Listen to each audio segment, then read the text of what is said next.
अस्सलाम आऊं समानी अबड़ो आहियां ऐं प्रोजेक्ट बेदारी जे चौथे हिस्से में अॼु समाज जे चौथे थंभ यानी मीडिया जे किरदार ते ॻाल्हाईंदसि। पाकिस्तान जी कंहिं बि ॿी क़ौम वटि शायदि ई एतिरो ताक़तवर मीडिया हुजे जेको असां वटि आहे। सिंधी मीडिया हाउसिस समाज में केतिरियुनि ई रिवायतुनि खे टोड़ियो ऐं नयूं रिवायतूं ॾिनियूं। काला बाग नेम ऐं आमरनि ख़िलाफ़ जिद्दोजहद जहिड़ा सियासी मसइला हुजनि या कारोकारी जहिड़ा समाजी मसइला, सिंधी मीडिया कॾहिं बि पेर पोइते न कयो। पंहिंजे महदूद वसीलनि में चैनल बि ठाहिया ऐं तफ़रीही प्रोग्रामनि खे वसार हलाईंदा रहिया ऐं तनक़ीदूं बि सहंदा रहिया।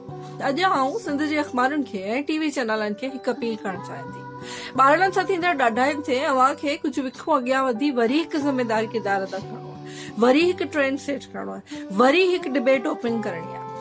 पोयनि कुझु केसनि में हिननि सभिनि ॿारनि असलम मशहूरी, अख्तर पवर, सिप्तेन सुमरो, हमाद बुगटी, साइमा जरवार, खदीजा खोकर, कायनात शाह, इरम लिगारी, रुखसाना सियाल ऐं संदसि भाउ कादिर बख्श हुन नंढड़े छोकिरे ज़ख़्मनि सां चूर जिस्म खे कीअं गहले रोड ते आंदो हूंदो ऐं जॾहिं जहिड़ी तहिड़ी हॉस्पिटल पहुतो त वींदे साहनि सां सिर्फ़ु हिकु शइ चवंदो रहियो, मुंहिंजी भेण बचायो, असां न बचाईसीं।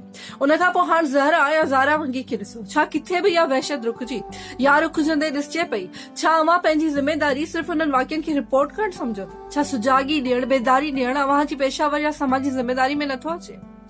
मीडिया हाउसिस जे मालिकान खां वठी सहाफ़ियुनि ताईं मुंहिंजो सभिनि खां सवाल आहे, छा इहो सभु अव्हां सिर्फ़ु धंधो समझी करियो पिया या वरी हिकु मिसाल क़ाइमु करे सघो था?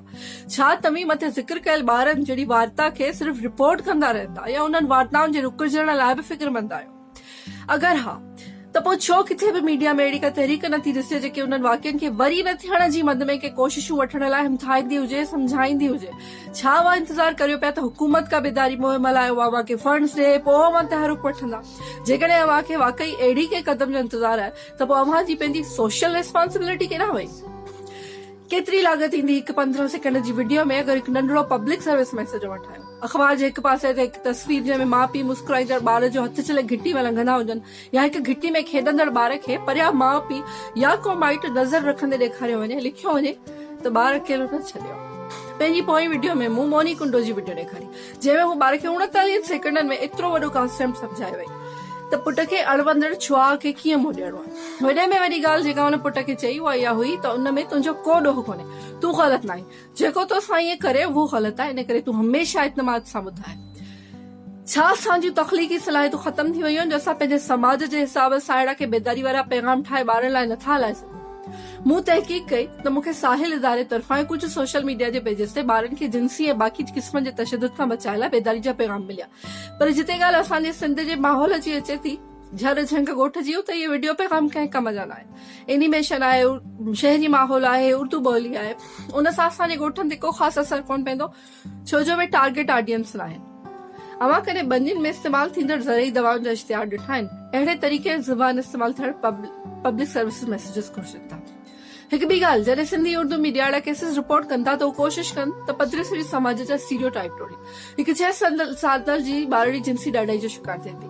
उर्दू अख़बार हुनखे असमत दरी, सिंधी अख़बार हुनखे लॼ लुटण लिखनि थियूं। मुंहिंजो सुवाल आहे, हिकु ॿारड़ी औरत जॾहिं ज़ोरी कंहिं अहिड़े ज़ुल्म जा शिकार थियनि था त उन मज़लूम जे जिस्म में लॼ रखी छो वियो था? उहा त किरदार में हूंदी आहे। पोइ ज़ुल्म जो शिकार बि उहा थिए थो, इज़त बि मज़लूम विञाए थो, ईअं छो?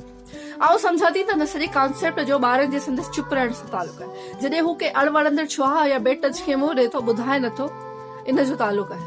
उहो इएं जो जेका असांजी विक्टिम खे वधीक विक्टिमाइज़ करण वारी ज़हनियत आहे, जंहिंमें रेप थियल औरत जी इज़त हली वई या ॿारड़ी जी इस्मत दरी थी वई वारो कॉन्सेप्ट आहे। असां गैर शऊरी तौर ते ॿार खे सम्झायूं था त अगरि केस संदसि मर्ज़ीअ खां अलावा केरु छुए थो त इन में बि ॿार जी इज़त हली वई या उहो ग़लति थी वियो। महिरबानी करे ही कॉन्सेप्ट चेंज करियो, ही डिबेट खोलियो, हिन खे कंहिं रस्मनि रिवाजनि जी चादर में न विढ़ियो। जिते एड्स खां बचाइण फैमिली प्लानिंग जा इश्तिहार हली सघनि था, उते हुन मुआशरे में ॿार जी हिफ़ाज़त मुतालिक़ नथो ॻाल्हाए सघिजे, ॿार जी सेल्फ डिफेंस जी तरबियत जे कॉन्सेप्ट नथो ॻाल्हाए सघिजे। यादि रखो, जिते ॿार जी कंहिंजे बि ॿार जी जिस्मानी ऐं ज़हनी सेहत, हयाती, सुठी ज़िंदगी जो सवाल अचे, उते अव्हांखे माहौल, रस्मूं रिवाजूं त छा पर मज़हबनि खां बि बालातर थी सोचणु घुरिजे। महिरबानी।